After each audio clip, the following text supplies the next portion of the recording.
ये महाराष्ट्र की रिवाज है। महाराष्ट्र में लड़कियों के शादी के बाद सरनेम नहीं, नाम भी चेंज हो जाता है।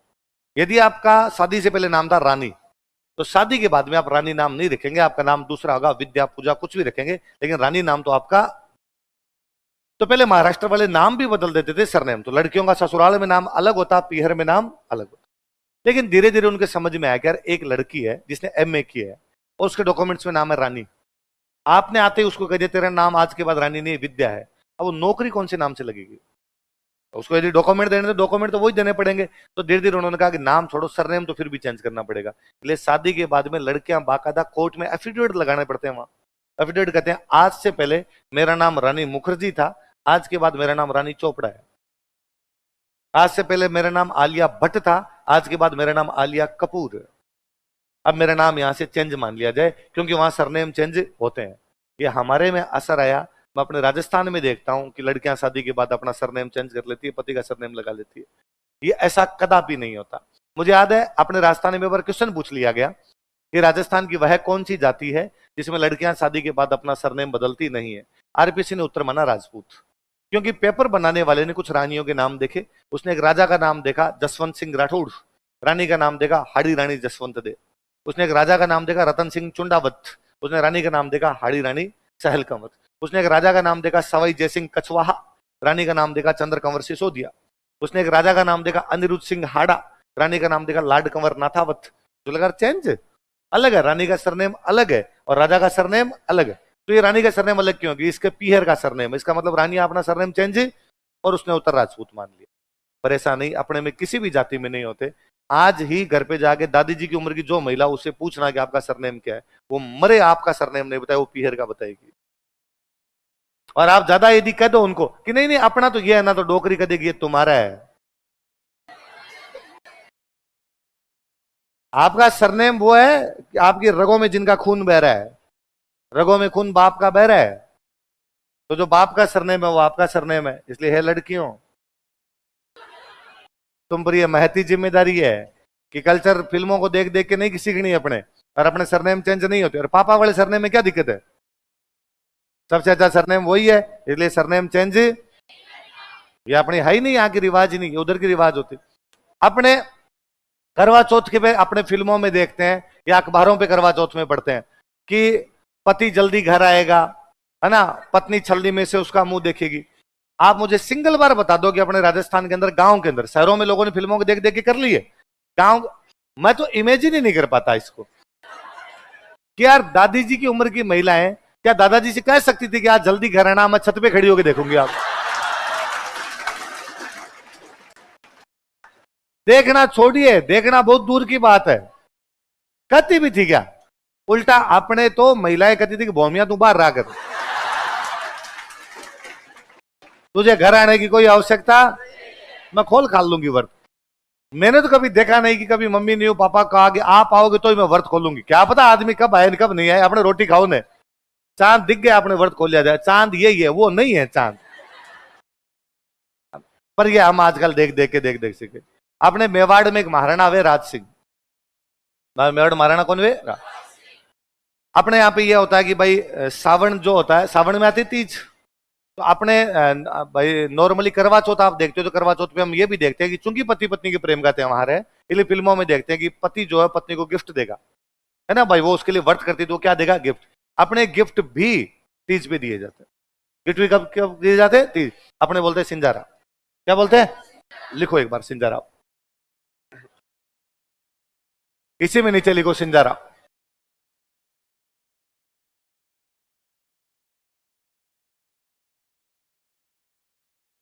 इसी में तीज में लिखो सिंजारा।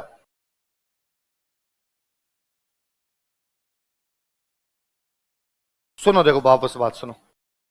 तीज कब आती है? सावन। तीज कब आती है? सावन। पुनः सुनना, अरे खूब काम की बातें हैं कि अपने राजस्थान में हम ये भी मानते थे कि सगाई आधा विवाह है। सगाई क्या है? इसलिए अपने ये अब इन सालों के अंदर जरूर हो गया कि सगाई टूट जाती है, वरना सगाई टूटने को बहुत बुरा मानते थे। पहली बात तो टूटती नहीं थी, यदि किसी की टूट गई वो किसी को बताता भी नहीं था कि हमारे ऐसा कुछ हो गया। लोगों को लगता था यार बड़ा यूं ह्यूमिलेट फील करने वाला सा, यार सगाई कैसे टूट गई। तो सगाई अपने आप में क्या है? आधा विवाह।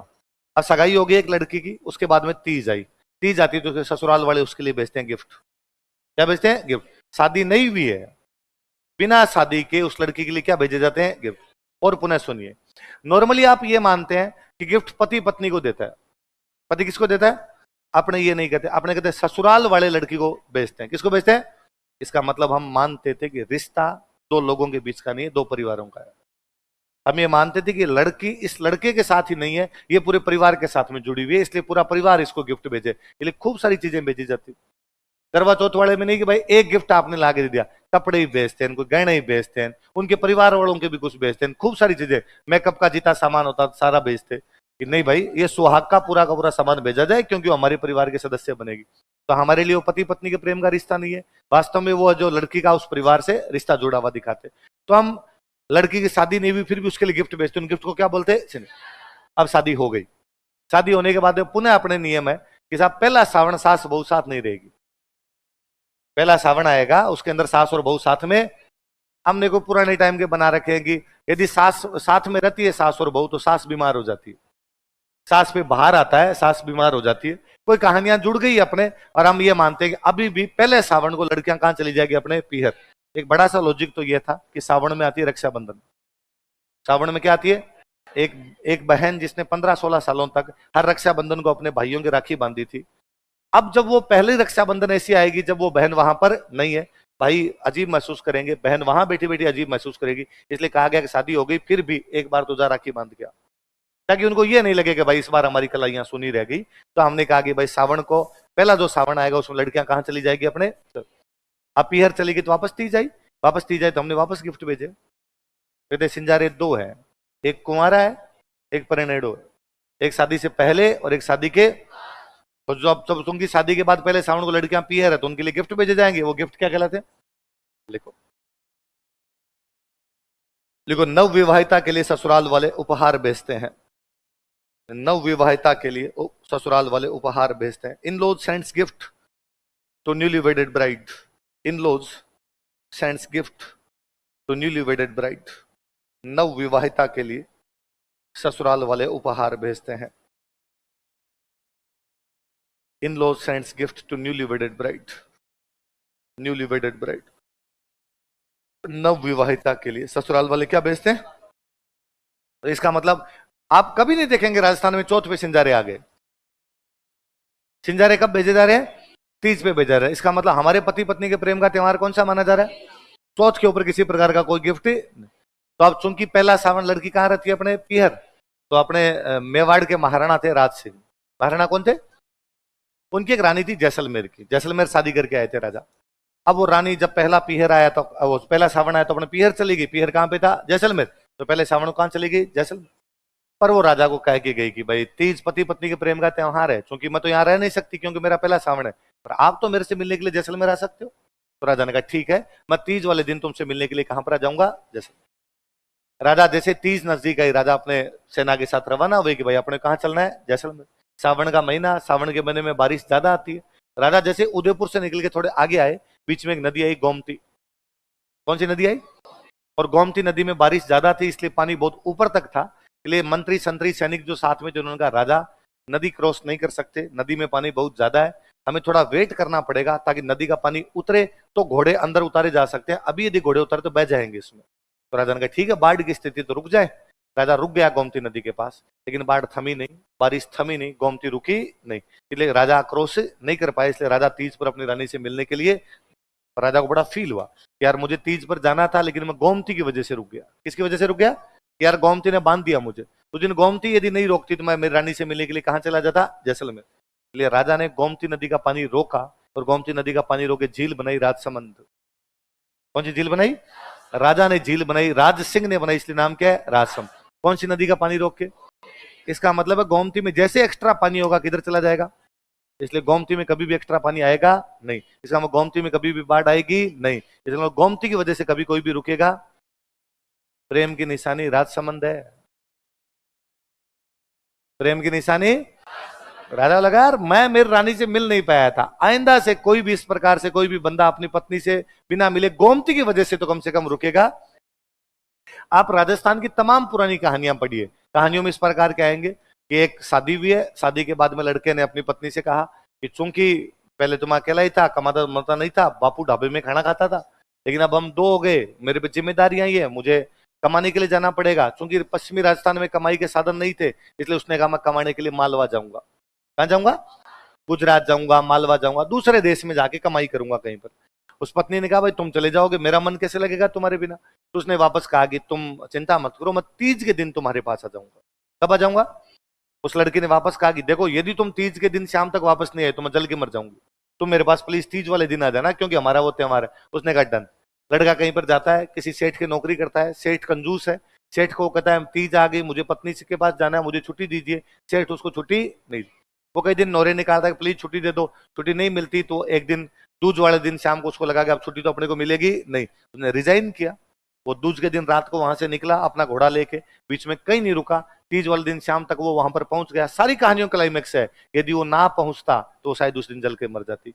एक बार भी ऐसा नहीं है कि किसी कहानी में लिख दिया गया हो कि पति चौथ पर पत्नी से मिलने के लिए आया।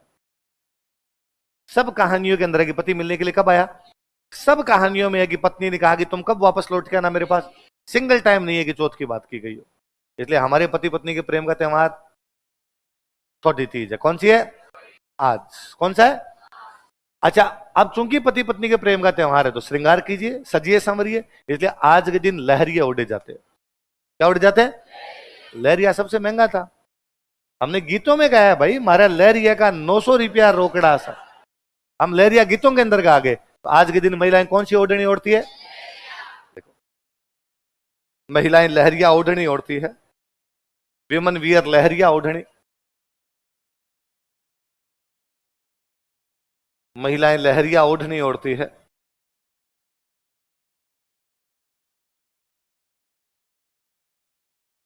विमन वियर लहरिया ओढ़नी।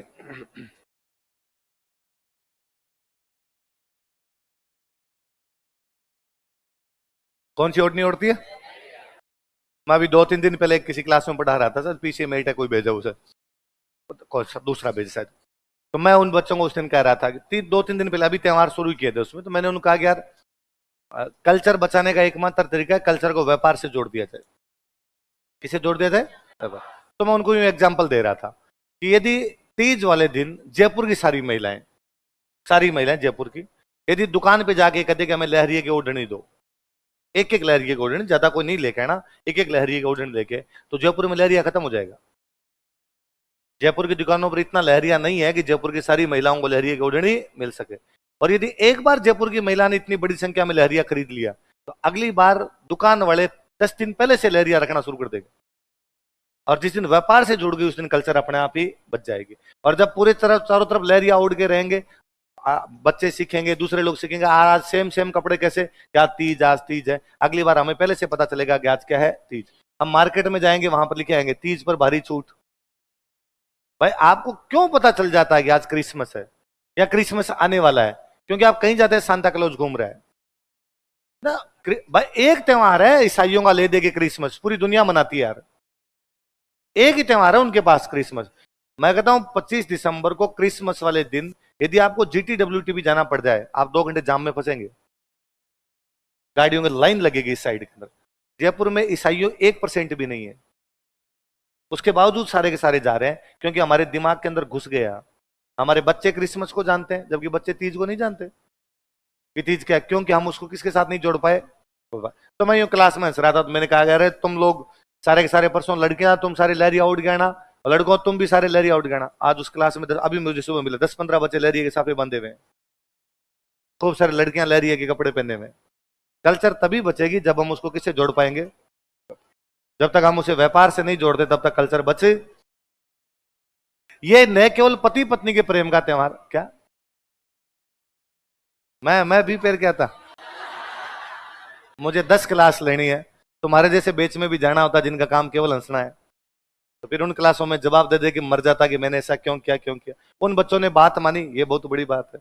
कल्चर उन लोगों को सिखानी है जिनको नहीं पता, मैं बहुत अच्छे से जानता हूं, मैं इन चीजों को वैल्यू करता हूं, मैं बहुत अच्छे से जानता हूं, इसलिए रेडी है मामला अपने। वो बच्चे मेरे कहने पे भी यदि कर गए, अगली बार अपने आप करेंगे, और नहीं करेंगे तो कम से कम उनके घर वाले 10 जने सीखेंगे कि यार इस प्रकार क्या चीज है। बहुत अच्छी बात है अपने आप में। ये न केवल पति पत्नी के प्रेम का त्योहार है, बल्कि प्रकृति प्रेम का भी। किसका है? देख लो, यह प्रकृति प्रेम का त्योहार भी है। It is also festival of love with nature. यह प्रकृति प्रेम का त्योहार भी है। It is also festival of love with nature. क्योंकि अपने ले दे के प्रकृति खिलती है तो कौन से महीने में? सावन में। बरसात होती थी तो अपने कौन से में? सावन। तो हरियाली अपने कब होती है? सावन। इसलिए जब लड़कियां पीहर आती तो तीज पे झूले डालते। तीज पे क्या डालते? कि भाई थोड़ा मौसम ठंडा इसी में होता है। ठेठ गर्मियों में क्या झूले डाल दो, सर्दियों में क्या झूले डाल दो, ये थोड़ा मौसम ठीक रहता है। इसलिए हमने गाने गाए झूलों पे भी कि बना रे बागाम झूला गालिया, है ना। और करो ऐसे ही, और करो एक बार। तुम्हारे पूरी मन में से निकालो तुम्हारे बेच की। वास्तव में यार ठीक अजीब घड़ी में आए हो रहे तुम सारे। मैं और कई बार सोचता हूं कि यार अपने कितने इंटेलिजेंट लोग थे जिन्होंने गीत बनाया कि बना रहे बागाम झूला गालिया, जबकि हमारे बाग है ही नहीं। क्योंकि झूले डाल रहे हैं बोरडी पे, खेजड़ी पे, नीमड़े पे, पीपल पे, बावड़िए पे, लेकिन गीत में क्या गया? तो मुझे लगता है साउथ इंडिया में अपना कोई ये गीत सुने कि बन्ना रे बागाम झूला घालिया, तो उसके दिमाग में था कि राजस्थान में बहुत सारे, और साउथ इंडिया ऐसा मानता है। इसलिए आपकी मूवी है पुष्पा, है ना। पुष्पा मूवी में लास्ट में पुष्पा जब उस एसपी को नंगा करता है, उसमें वो गाना चल रहा है मोबाइल के अंदर, वो गाना यही है, बना रहे बागाम झूला घालिया। उस गाने को तो आप अपना ध्यान क्या उधर पुष्पा के डायलॉग्स पे रहता है कि भाई वो क्या डायलॉग मार रहा है उसको ना, एसपी को कैसे ह्यूमिलिएट कर रहा है। वो गाना जो मोबाइल में चल रहा है, बना रहे बागाम झूला घालिया है। मुझे लगता है साउथ इंडिया वालों को लगता है कि यार राजस्थान वालों का सबसे हिट गाना कौन सा है। और राजस्थान के बाहर वालों को राजस्थान के बारे में इतनी गलत फहमियां जिसका हद नहीं है। तो मतलब वो राजस्थान के बाहर वालों को सबको लगता है कि हम पैसे मर रहे हैं, हमारे पानी नाम की चीज ही, और उनको लगता है अपने ऊंट की तरह एक बार पीते हैं 10 दिन तक पीते नहीं, स्टोर रखते हैं, बाद में टॉयलेट भी नहीं जाते और पानी पीते भी एक बार बस पी लिया, फिर अपने यहाँ थैली है, थैली में स्टोर हो गया। जा जा दिलीप सर हंसते हैं कि कोई सर के साथ दिल्ली पढ़ा करते तब वहां कोई साउथ इंडिया का बंदा रहता, फिर यहाँ सर के इनको दोस्त को टोंक के उनकी कोई शादी, तो शादी के अंदर उस दोस्त ने, टोंक वाले दोस्त ने सबको फोन किया यार सारे के सारे आना, तो उस कर्नाटक वाले दोस्त को भी फोन किया भाई तू भी आ जाना, तो उसने इन बाकी दोस्तों का भाई मैं आऊंगा कैसे क्या चलेंगे, उन्होंने कहा तो जयपुर आ जा, जयपुर से हम टोंक जाएंगे, तेरे को भी साथ में ले चलेंगे। ठीक है, जयपुर कैसे आऊँ? जयपुर तो तू जैसे आना था बस में दिल्ली से आ जा, उधर से यदि तेरे कोई फ्लाइट व्लाइट मिलती है वहां से आ जा, तो कहा मैं ट्रेन में आ जाता हूँ, मुझे कोई ट्रेन आ जाएगी। ठीक है, अब यहाँ रेलवे स्टेशन उतरा, रेलवे स्टेशन उतर वापस फोन किया उसने कि भाई अब मैं रेलवे स्टेशन आ गया, अब कैसे आऊँ? तो बाहर आ, बाहर आ गया, ऑटो पकड़, ये एड्रेस बता, यहाँ पर आ जाएगा। उसने कहा ऑटो से आना पड़ेगा, ऑब्वियस सी बात, ऑटो से आना पड़ेगा, ऑटो किससे आना पड़ेगा? यार मैं चाहता था वो मैं ऊंट की सवारी करता हुआ जाऊं, उसके दिमाग में था कि राजस्थान जाऊंगा वहां ऊंट होगे, महिलाएं पानी लेने के लिए जाती होगी, है ना, रास्ते में यूं महिलाएं बेचारी एक एक 7-7 मटके रखे हुए हैं, पानी है नहीं इनके, दूर दूर जाती होगी। रोजगार तू हजार है, ऊंट ऊंट यहाँ नहीं है, जयपुर है शहर है, तो वो आ गया। अब यहाँ से जयपुर से गई टोंक, अब जयपुर से टोंक जाइए, पूरी रोड ग्रीन है भाई, टोंक वाला तो अपना इलाका है, हरा भरा है, चमन है पूरा, तो चारों तरफ एकदम हरियाली हरियाली हरियाली। जिनके शादी के अंदर गए वो शादी वाला और बैंकर पैसे वाला, बाहर वालों को ये भी लगता है कि राजस्थान पूरा गरीब सा है और मांग के खाते हैं, इनके पास ज्यादा कुछ है। हमारा शादी में जनता उछाड़े पैसे की लगा दूं ढेरी, तो वापस आते टाइम उसने वापस कहा यार मुझे राजस्थान देखना है, तो देख ले ये राजस्थान ही चारों तरफ, ये नहीं वो वाला राजस्थान, वो केवल फिल्मों में है, वो केवल वैसा हकीकत में नहीं है। तो हमने जो झूले कहाँ डाल रखे हैं, जो कि बाघ हमारे दूर दूर तक ही बाघ नहीं है, पर फिर भी हमने गाना गया कि बंदा भाई, हमने कहा दूर खानी दो बरबर खानी, बोलने में क्या जाता है। अगला त्योहार लिखो, छोटी तीज के बाद लिखो पूर्णिमा, तृतीया के बाद लिखो पूर्णिमा। शुक्ल पक्ष है, शुक्ल पक्ष में क्या आएगी? पूर्णिमा, और पूर्णिमा को आ गई आपकी रक्षाबंधन। पूर्णिमा क्या आ गई? रक्षा।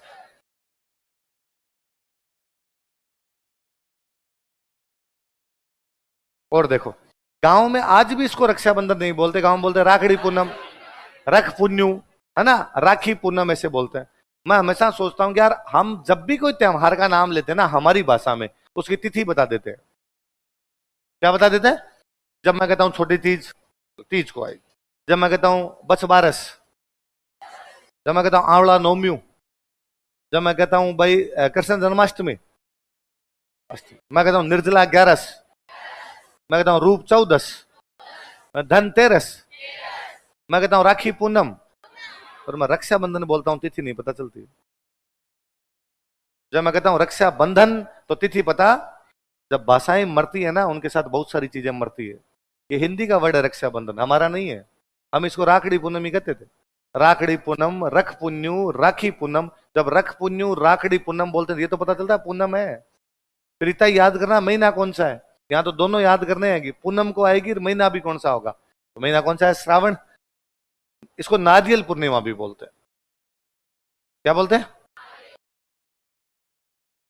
अभी भी आप नोटिस करेंगे तो घर में जब बहन राखी बांधती है तो हाथ में नारियल देती है, तो नारियल पूर्णिमा।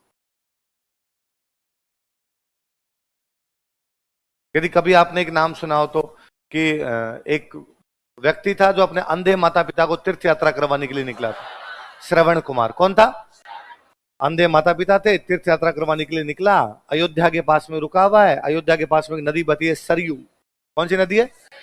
रात को अंधे माता पिता को प्यास लगी, उन्होंने श्रवण कुमार को कहा कि श्रवण जाओ हमारे लिए पानी लाओ। श्रवण वहां से सरयू नदी से पानी लेने के लिए गया। उन दिनों अयोध्या में महाराज थे दशरथ। महाराज दशरथ के पास एक विशेष योग्यता थी, शब्द भेदी बाण। क्या था? वो आवाज पे तीर चला दिया करते, जहां से आवाज है एग्जैक्टली वहां से तीर चला दिया करते। इसलिए अक्सर वो रात के अंधेरे में सरयू जी के पास में आके बैठ जाते, और जैसे सरयू जी के अंदर कोई जंगली जानवर पानी पीने के लिए आता, वो अपना मुंह डालता, छपाक की आवाज आती, राजा तीर चला के जानवर का शिकार कर लिया करता। बदकिस्मती उस दिन जानवर की जगह पे पानी भरने के लिए कौन आ गया वहां पे? श्रवण कुमार ने जैसे ही बर्तन डाला, छपाक की आवाज आई, राजा ने तीर चलाया, श्रवण कुमार को मार दिया। और श्रवण कुमार की चित्कार सुन राजा भाग के गया। राजा ने देखा कि युवक पड़ा पड़ा तड़प रहा है, मर रहा है। पूछा तुम कौन हो, क्या हो? उसने कहा कि राजन इतना समय नहीं है, केवल तुम इतना काम करो कि मेरे अंधे माता पिता को पानी पिला दो, वरना उनको प्यास लगी हुई है। राजा गए उनके पास, राजा से बोला ही नहीं गया। अंधे माता पिता को भी पद चाप से पता चला कि हमारा बेटा तो आया। पूछा तुम कौन हो, क्या हुआ हमारे बेटे के, कहाँ रह गया? राजा ने कहा उनको कि गलती हुई मेरे से, मैंने तुम्हारे बेटे को मार दिया है, लेकिन मैं कन्फेंस करना चाहता हूँ, मैं तुम्हारी सेवा करना चाहता हूँ, तुम्हें तीर्थ यात्रा करवाना चाहता हूँ। और उन अंधे माता पिता ने कहा कि नहीं राजन, जब बेटा नहीं बचा तो अब हमें भी जीना नहीं है, हम भी अब मर जाएंगे, लेकिन हम तुम्हें श्राप देते हैं कि जिस प्रकार आज हम मरेंगे एक दिन तू भी इसी प्रकार पुत्र वियोग में तड़प तड़प के मरेगा। चमत्कार को नमस्कार है। कालांतर में महारानी कैकेयी को दिए गए 2 वरदानों के कारण भरत का हुआ राज तिलक, भगवान श्री राम को दिया गया वनवास, दशरथ उसी प्रकार तड़प तड़प के मरे थे इसे श्रवण कुमार के माता पिता। उन श्रवण कुमार की इस दिन पूजा की जाती है। लिखो, इस दिन श्रवण कुमार की पूजा की जाती है। Shravan Kumar is worshipped on this day. इस दिन श्रवण कुमार की पूजा की जाती है। Shravan Kumar is worshipped on this day. तो भले ही आप इसको रक्षाबंधन बोल दो, भले ही आप इसको नारियल पूर्णिमा बोल दो, या श्रवण कुमार की पूजा का दिन बोल दो, तीनों चीजें है ना भाई। क्या क्या बताओ देखे? रक्षाबंधन, नारियल पूर्णिमा और श्रवण कुमार की पूजा। श्रावण के शुक्ल पक्ष में 2 त्योहार है। शुक्ल पक्ष में कौन कौन से? एक तो छोटी तीज, और एक कौन सा है? छोटी तीज कब आएगी? तीज को। रक्षाबंधन कब आएगी? पूर्णिमा। अब एक बार कृष्ण पक्ष खाली रखना, बाद में पढ़ेंगे अपने। श्रावण के बाद महीना कौन सा आएगा? भाद्रपद। कौन सा आएगा?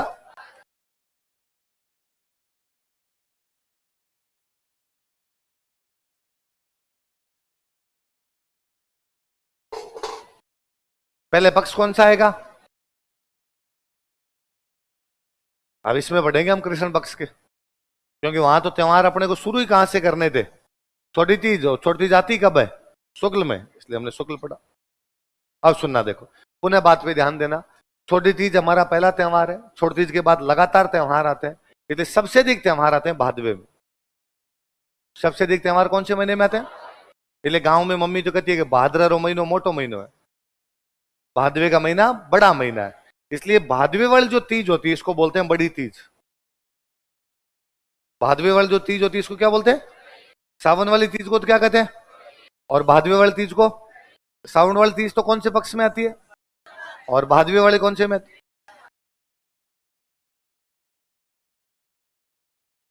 बड़ी है तो बूढ़ी हो गई, इसको बूढ़ी तीज भी कहते हैं।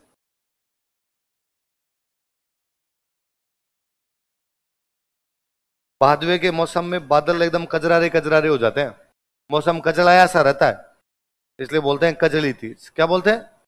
घरों में सत्तू के लड्डू बना बना के खाते हैं, तो बोलते हैं सातुड़ तीज। जिनको सातू नहीं पता घर पे जाके मम्मी से पूछें ये सातू क्या होते हैं। सातुड़ी तीज। कौन कौन सी तीज होती है बताओ देखिए? बड़ी तीज, बूढ़ी तीज, कजली तीज और सातुड़ी तीज। क्या क्या नाम दोबारा बोलो? बड़ी तीज, बूढ़ी तीज, कजली तीज और सात। छोटी तीज सबसे अच्छी मनाई जाती है जयपुर। कहां मनाई जाती है? बड़ी तीज सबसे अच्छी मनाई जाती है बूंदी। कहां मनाई जाती है? देखो, बूंदी की बड़ी तीज प्रसिद्ध है। बड़ी Teej of Bundi is famous. Bundi की बड़ी तीज प्रसिद्ध है।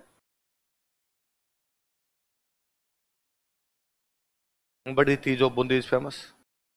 ऐसा हुआ था कि पहले बूंदी में भी छोटी तीज मनाया करते थे। तीज का मतलब माँ पार्वती, तो माँ पार्वती की सवारी निकालते हैं और अंत में उसको बहा के आते हैं। तो बूंदी का राजकुमार बहाने के लिए गया। बूंदी में एक झील है, उसका नाम है नवल सागर। क्या नाम है? तो नवल सागर झील के अंदर जब वो बहा रहा था, राजकुमार का पैर फिसल गया, वो डूब के मर गया। हम आज भी यदि किसी त्योहार के दिन किसी की डेथ हो जाए तो वो त्योहार मनाते। बूंदी में छोटी तीज के दिन उनके राजकुमार की डेथ हो गई थी, इसलिए बूंदी वालों ने छोटी तीज मनाना क्या कर दिया? बंद। इसलिए बूंदी वाले क्या मनाने लगे? इसलिए छोटी तीज तो जयपुर में फेमस हो गई, बड़ी तीज कहाँ फेमस हो गई? बूंदी। और क्या क्या बोलते हैं इसको? बड़ी तीज, बूढ़ी तीज, कजली तीज, सातुड़ी। अब छठा दिन लिखो। हिंदी में वो बोलता है षष्ठी। क्या बोलते हैं? षष्ठी।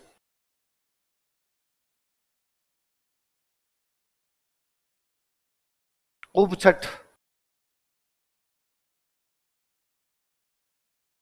या इसी को कहते हैं हल छठ।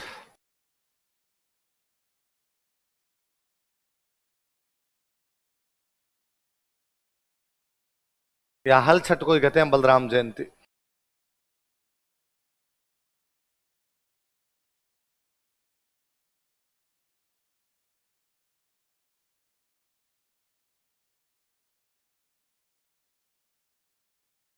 क्या क्या नाम बताओ देखिए?